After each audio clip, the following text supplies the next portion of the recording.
thing was destined for a landfill, and now it'll go into some fun solar project, or maybe it'll power my electric bike as a reserve for the bigger back. I don't know. All right, so here's the rig that I put together to start banging through a bunch of these 18650 cells that I've gotten from pulling apart these old laptop batteries.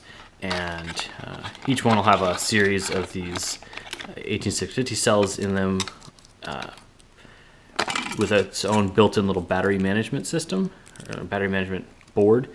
And one of the things that I noticed with at least the lot that I got from this like recycling, like a computer supply place, was that with all the batteries that were in there, 2 sets would be perfectly fine, or anywhere between 2 to 4 volts depending, and then one of the sets was less than 1 volt or 0 volts, and it was always the same position in the pack that had the 0 volts.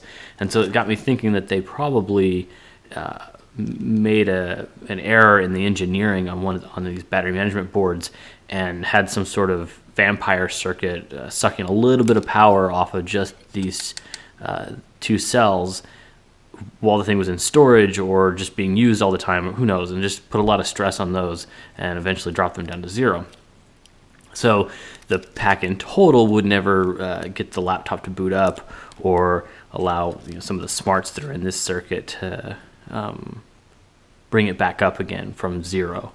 And so it doesn't even, when this circuit, or when this chipset determines that there's a fault in the entire pack, it just says, fuck all that, I'm not even going to give you power at these pins. So it doesn't even give you low power to do something with. It just gives you 0 volts for the entire pack. And there's a lot of like safety and liability issues, and that's why they have these types of things, because what you don't want is consumers really banging on these things and end up having some sort of like fire or thermal runaway from one of these things going south on you when you're trying to overcharge it through the rest of the pack.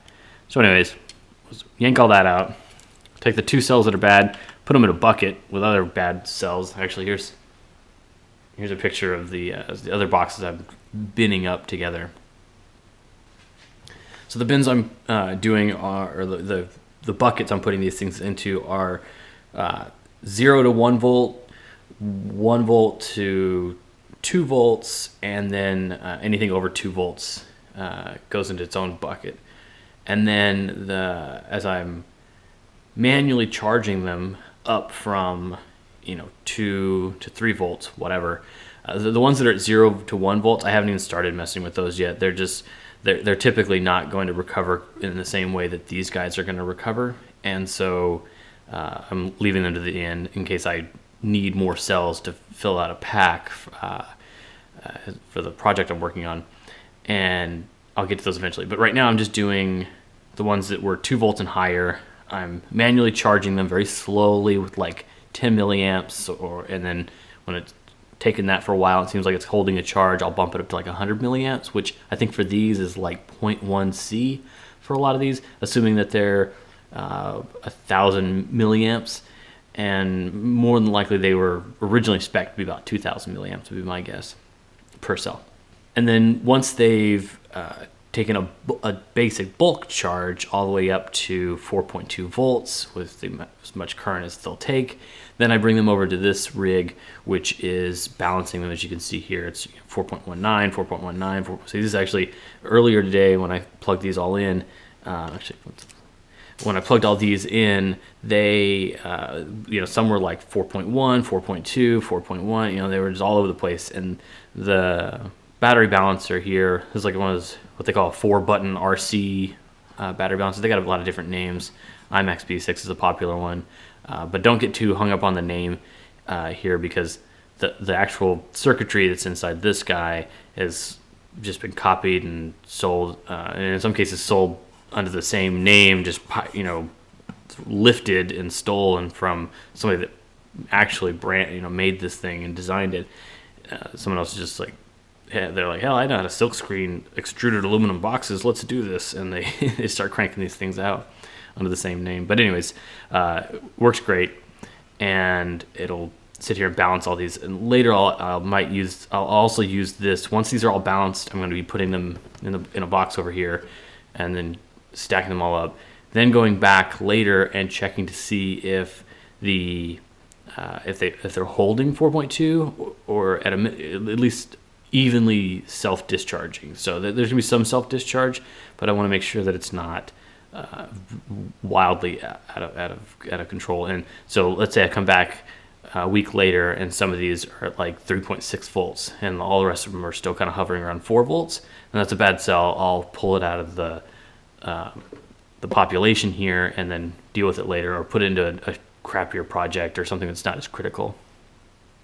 But for the rest of these, another cool thing that the iMax B6 does is, already these 4-button hobby RC chargers, is it'll also come through and do a full discharge test on all of these, or them together as a pack.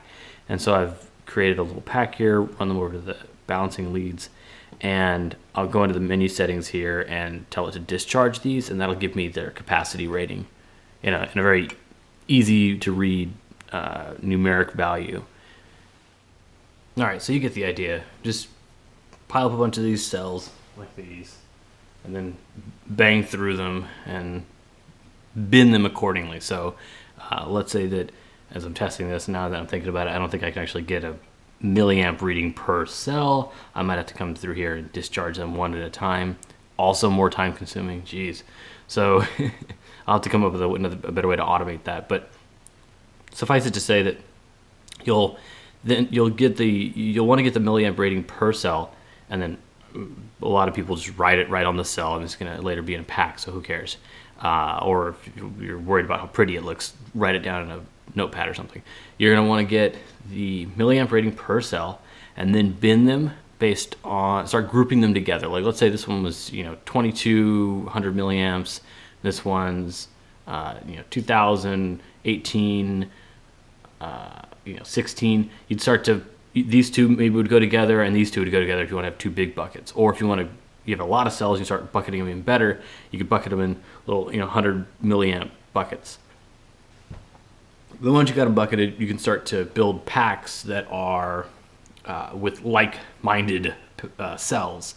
So sticking a bunch of 2 amp ones together, or you can start mixing them, and you can have 3 really strong cells, like 3 2 amp ones, and then maybe one 1800 milliamp one tucked in there, and they'll all kind of start to balance out together. But you want to spread those evenly so that the packs there's not a super strong pack or a super strong group inside of your larger pack than there is in a weak one. So those things start to matter when you start deeply discharging a battery, or you start pulling high current from it.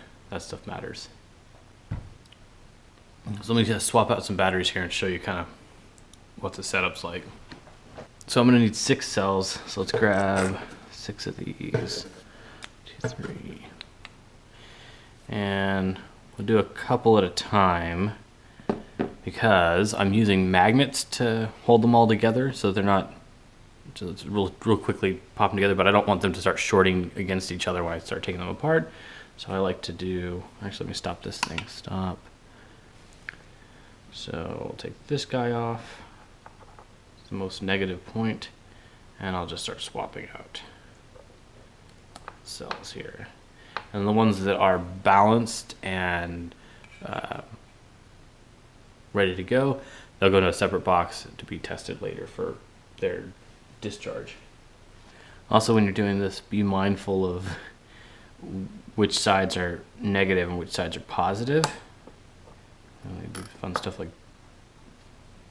jump at it like that. So one of the quick ways, you start to get used to this, but there's a little lip here at the top of the 18650 cell where it switches from being the shield. This can that runs all the way at the top is all negative. It's all the electrically the same as the negative post here. And then there's a little seal that happens at the top that wraps around. That's also negative, so be careful. And the only thing that's positive is just the tip right there. And you'll see a little plastic ring around there. That's then heat shrinked onto the cell. That's to protect that outer lip that I was talking about. and keeps the tab, like some of these guys have longer tabs that were part of a bigger battery pack, and as they go over, they bridge across the outer shell here. There's a potential for a short there, and so manufacturers have combated that by having a ring of insulation there. But if it breaks down or it doesn't exist on the cell you're playing around with, and you run a tab like this and do that, you will then short out here and potentially start a fire, so be careful. And then on the bottom here you see another tab because this came out of a larger battery pack. And here you see it, if you look up close here, you'll see where they've spot welded. So they didn't solder these, they don't have the time, and also they don't want to risk damaging the cell with a bunch of heat, so they come in and just electrically zap it, and it just creates heat, a very localized spot, and it just welds it right there. So it's on there really good. It's actually a nice, what they call an intermetallic bond. That at a molecular level, if you took a cross section this way, up and down of that actual weld, you would see individual metal alloys being created when that's joined there at high temperature. So it's on there. It's on there really good. You can break them off, of course. I just snip them off with a pair of wire snips and start making little individual cells again.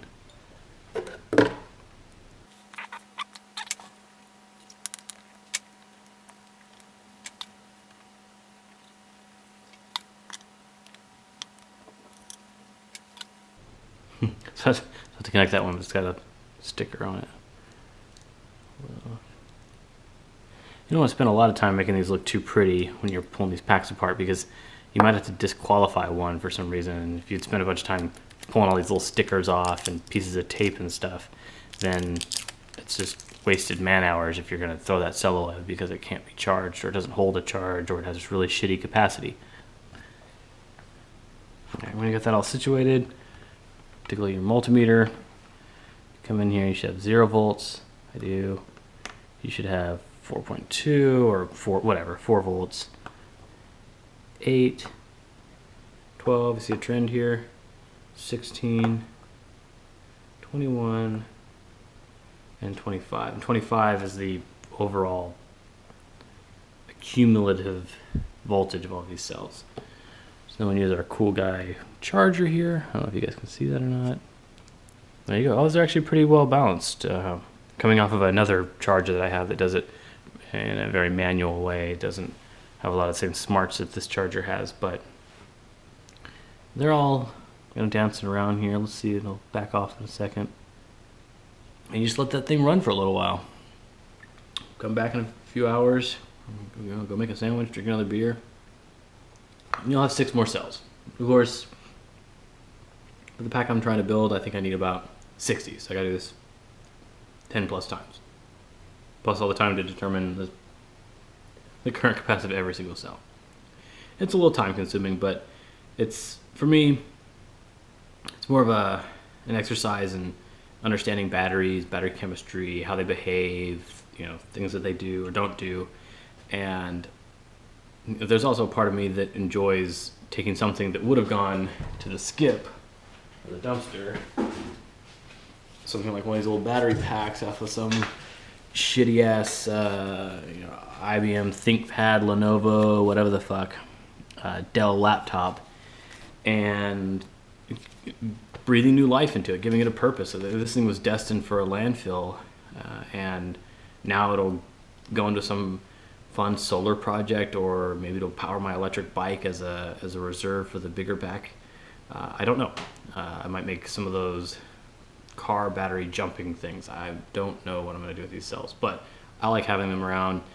They're almost like a commodity, like sugar or fucking flour or whatever.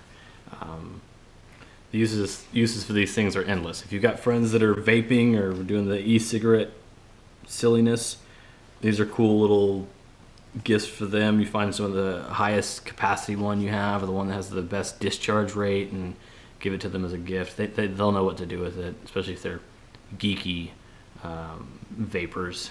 They'll know how to utilize an 18650 cell. All right, so there it is. I'll keep you guys updated on what this pack ends up being. I think right now it's shaping up to be a reserve battery pack for my electric tricycle, slash I'm too impatient to wait for things to ship from China or get through customs, and I want to ride my electric bike. So I'll keep you guys posted. Thanks.